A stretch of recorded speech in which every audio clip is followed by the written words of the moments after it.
Hello and welcome to the Bipolar Baby Podcast. I'm your host, Erica Nicole Barrera. At the age of 24, I was diagnosed with bipolar 2 disorder. That is the day I was reborn. In this podcast, we'll explore what it's like living with bipolar 2 through my own personal experience and overall mental health struggles. Get ready to get personal. I'll be sharing tools that have helped me get through the tough times, as well as the wonderful experiences I've had through my self-love journey and spiritual healing. Together, we will develop new healthy habits, hold each other accountable, and put our mental health first.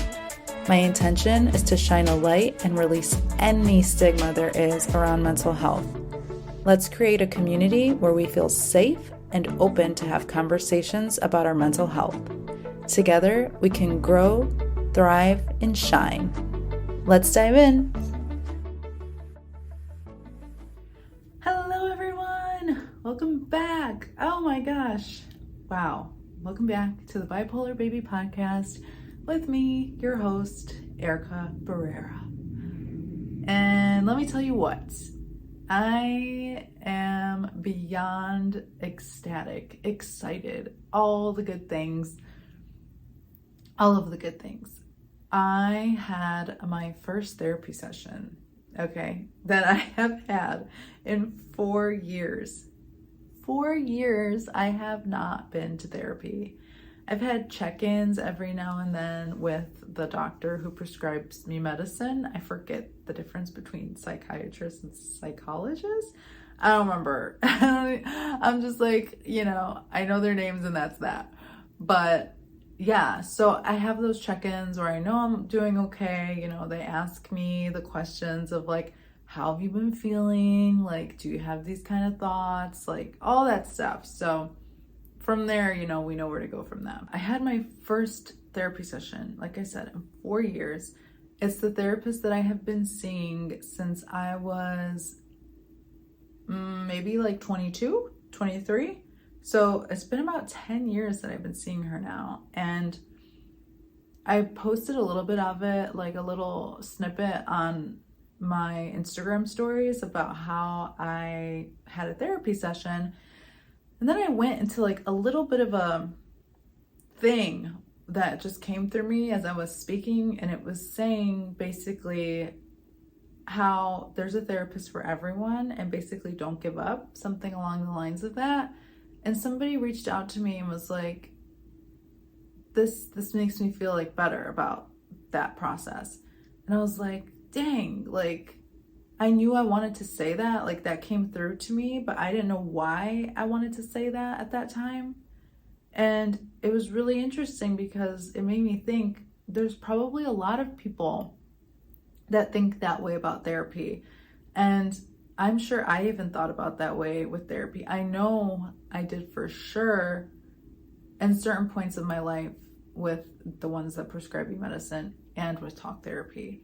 So I want to get into a little bit about how I basically manifested my therapist. And it's while I was seeing another therapist. So I'm going to start off with the whole journey of how I even began therapy. And when I began therapy, I was diagnosed with like massive depression by this other person that I went to go see because I thought I had a learning disability. And they were like, actually, no, you can learn well. You're good with that. Like you don't have any issues within that area. However, it sounds like you have like massive depression and you should probably just go see a therapist and maybe like get on medication or something. And I was like, okay. And I was like, that kind of makes sense, with the way I've been feeling. And so I did. I went to a therapist in the city. I was living there in the city at that time.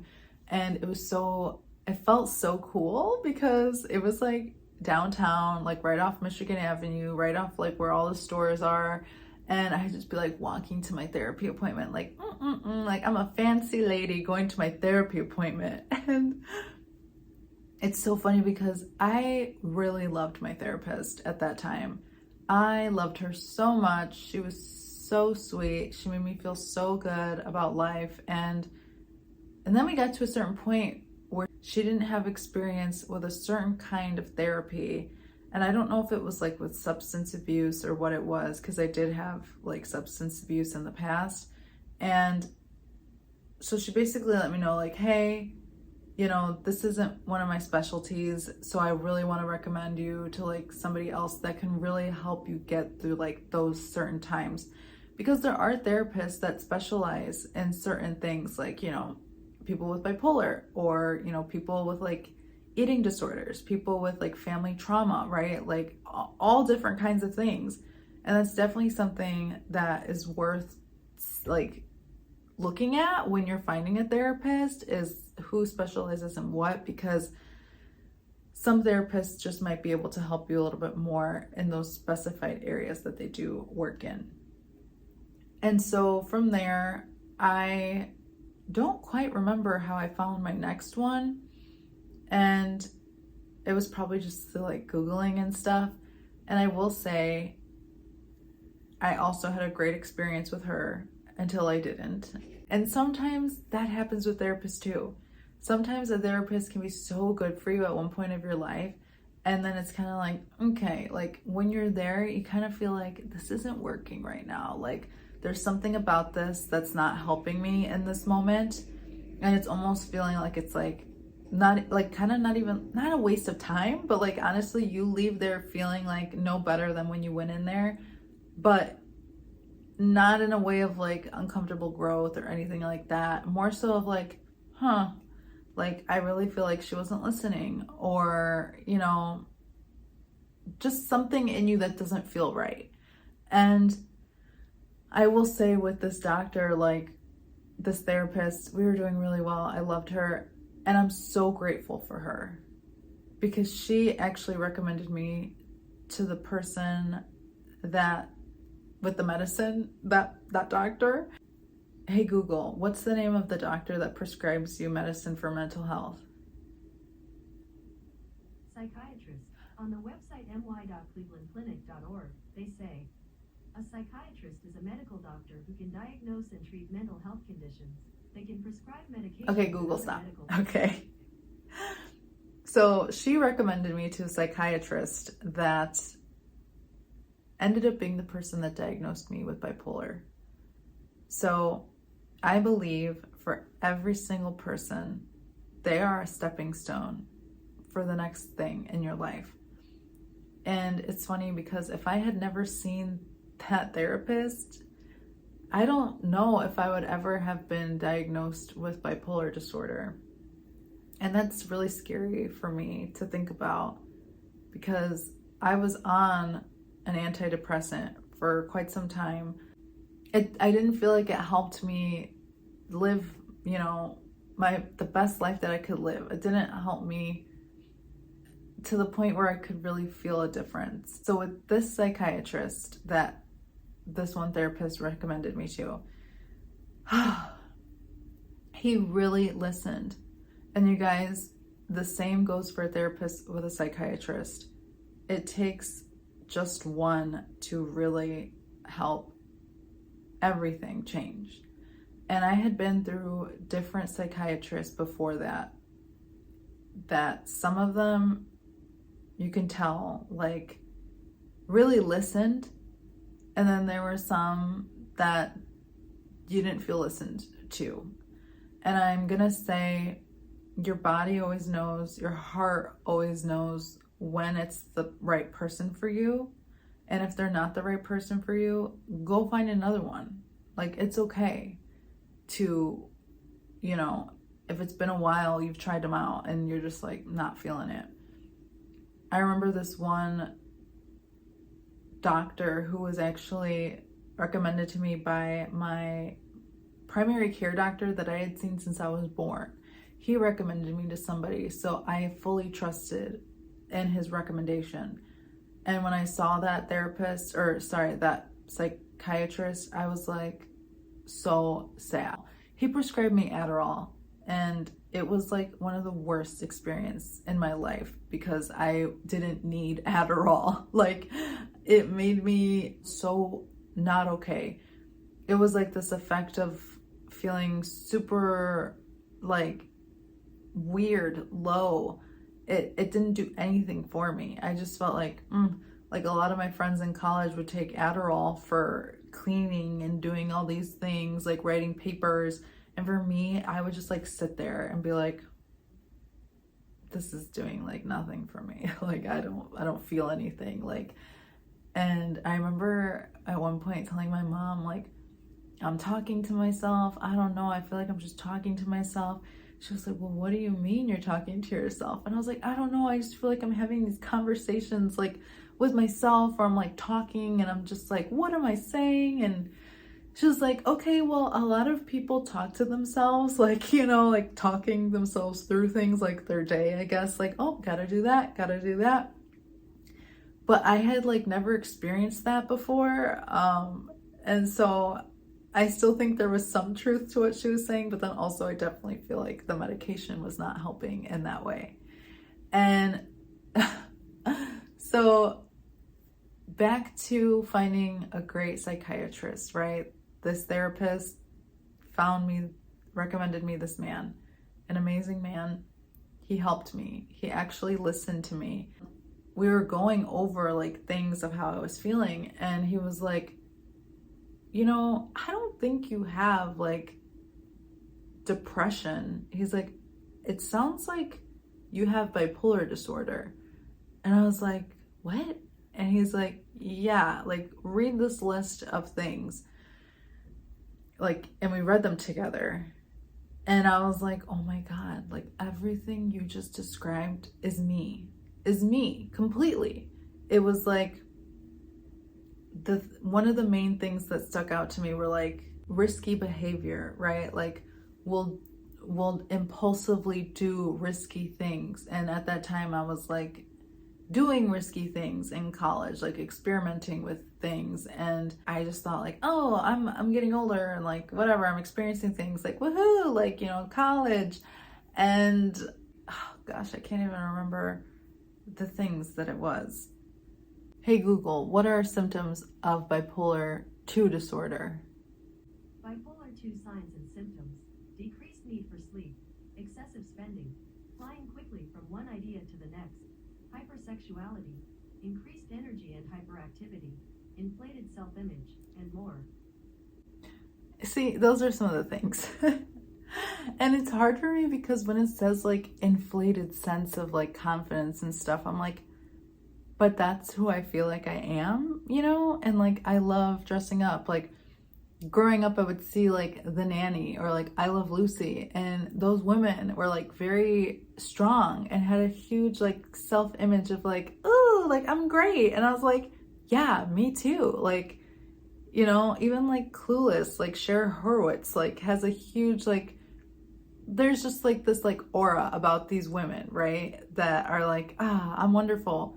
But also they do have their moments of also not feeling great. So it's a good balance, right? But whenever I felt and feel like super just like, like movie star, like status, then it's like, why is that wrong? Like, and so that's like really hard for me when some of those things are like a balance of just like, it was hard and exciting both to listen to some of the personality traits that somebody with bipolar 2 would have. And it was so freeing and terrifying. And oh God, it was freeing and terrifying. It was freeing because I felt like there was a reason that I was acting the way I was acting. That I could be not fixed, but I could have a sense of like a life that I saw like my sisters having at that time, or like, which was just like, they seemed so successful and I'd be like, why am I struggling all the time? Why am I so different than my friends? Like, why do I overreact in certain situations? Why am I so like rude or irritable sometimes? And I would just think, oh, it's because like I'm a Gemini or something, and I'm like, sassy or whatever. But then it's like, there's actually these traits that can be smoothed out to the point where like you can function in life and not feel like you're struggling all the time with like I said, like lack of energy or like even depression that's in there. So after he did diagnose me with bipolar 2, we started a new medication. It helps me. It's sometimes like in the past couple months, I've even thought like, I think maybe I need to like adjust this somehow, but I feel like I'm getting better from that point. And anyways, back to this psychiatrist story. So after I made the decision of like, I want a new therapist, right? The first thing we do is like make a decision about what you want.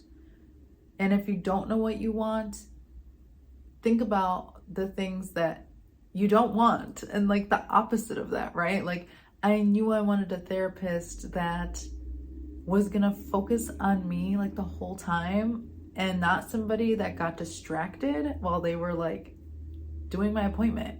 I don't even want to go into what it was that was happening in this therapist office, but it was like baffling where I was like, this is not okay. Like this is very unprofessional. Like I don't feel great in this area anymore. I don't feel supported to the amount where I know I want to be supported or I know I could be supported. And so from there, like I said, I made the decision. I want a new therapist. I want a great therapist that's going to be there for me. And I just put it out there. I put it out there. And it's funny because I also found my next therapist through that therapist that I was seeing.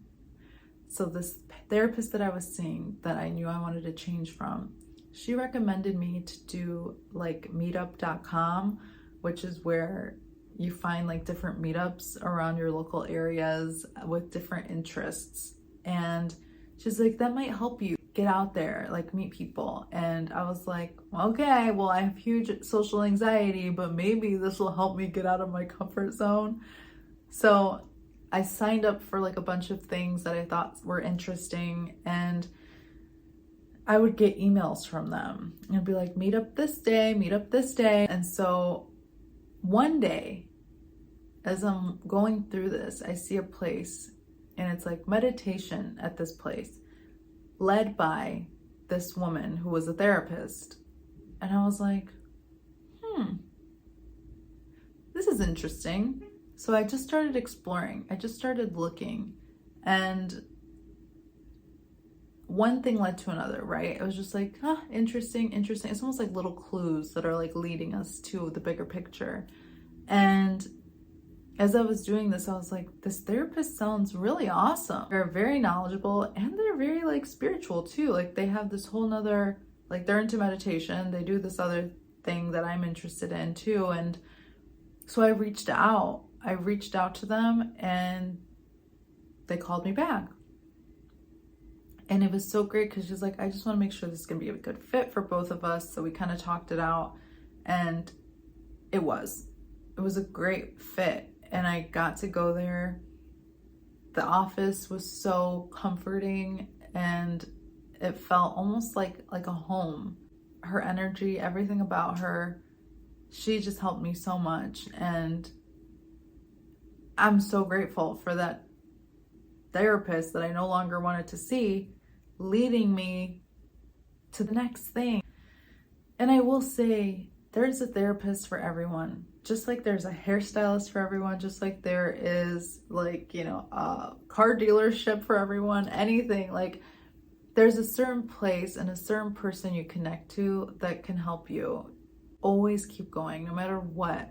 If therapy is something that you really want and something that you're really looking to do, be open to all possibilities and don't put so much pressure on yourself to find the right one.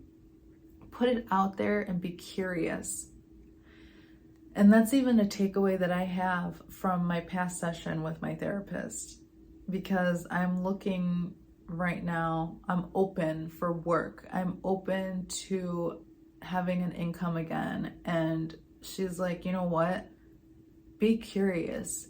Like, go through things like LinkedIn and stuff, right? But don't go with the intention of like, I'm gonna find like, oh, the next job. I have to put pressure on myself for the next job. Oh, is this the job to apply for? She's like, go in there and be curious. Click on things that, you know, are interesting to you. Take that pressure off and just be curious.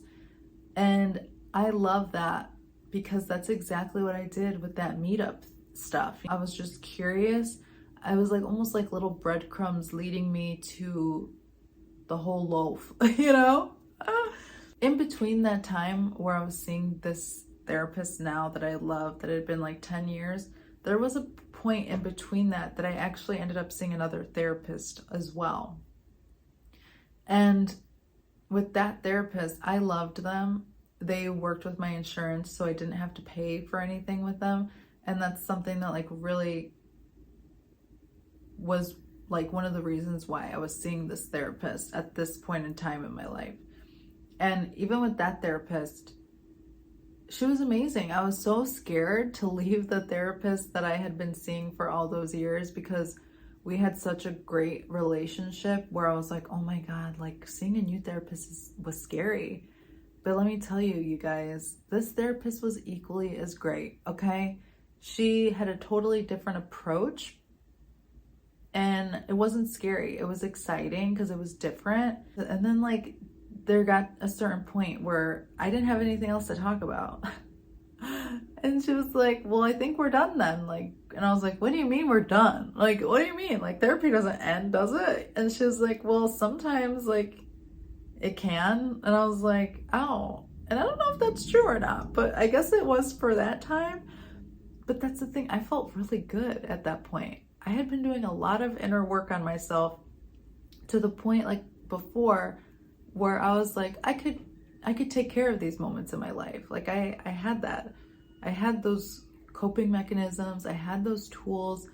And I was able to bring myself back to a great place every time to the best of my ability. And so I was like, okay, I guess this is it. Thank you for all of your help. Like, this has been amazing. And so that even shows too that like, yeah, you might have a great therapist that you love seeing, but don't be scared to also try another one if you need to, for whatever reason, whether they move, insurance, anything. Always be open. I told myself before I got assigned to that therapist that I was going to have a great therapist, that they were going to listen to me, that would be the perfect match, they would be amazing, and that it would just be a wonderful experience, and they were going to be the best one for me, the best therapist for me.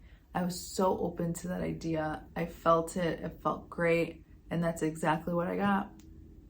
That is exactly what I got with the psychiatrist and with the therapist that I had to end up seeing at this location because of insurance purposes. And I was scared because I was like, oh my God, like I don't know anything about this place. It was so new to me, and change can be scary. I completely know that for a fact. And it ended up being okay. And I know it will be okay for you too. So it can be done. It is okay. It is okay. All is well. You are safe. The best things are coming to you. Be open to receiving them. Be open. Have your heart center open at all times. Know that the greatness is coming your way because you are already great. And like attracts like. So it's like science, okay? Like these things are proven. You're gonna be okay. You are okay. And we're on this journey together. We're all here to support one another in our mental health journey. I know a lot of times it can seem like very overwhelming, but it doesn't have to be, right?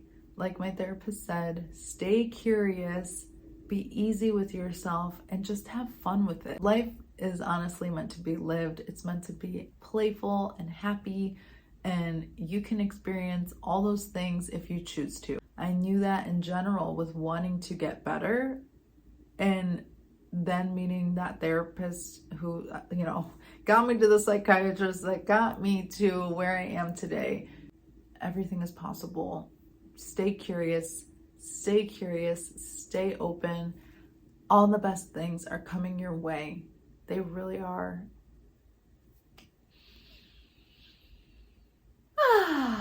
Take a deep breath. And let it out. I love you so much. It has been such a beautiful, happy pleasure of being here with you. I'm not gonna lie, sometimes I get really tired when I'm doing this, and there's a lot of editing that happens behind the scenes, and I'm just proud of myself for coming back here, because there's nothing more that I want than to be connected with you and help each other along the way. And I love you so much, and I'll see you next time. Have a great rest of the day, or whatever it is for you in the world. Morning, day, afternoon, all the good stuff, you guys. Oh, I love you so much. I'll see you next time. Bye. With my full heart and gratitude, I want to thank every single one of you for tuning in today. May we always remember that we are pure light and love. Share this podcast with any friend or family member you feel called to, and we love to hear any takeaways or aha moments you got from this episode. Be sure to tag us at Bipolar Baby Podcast.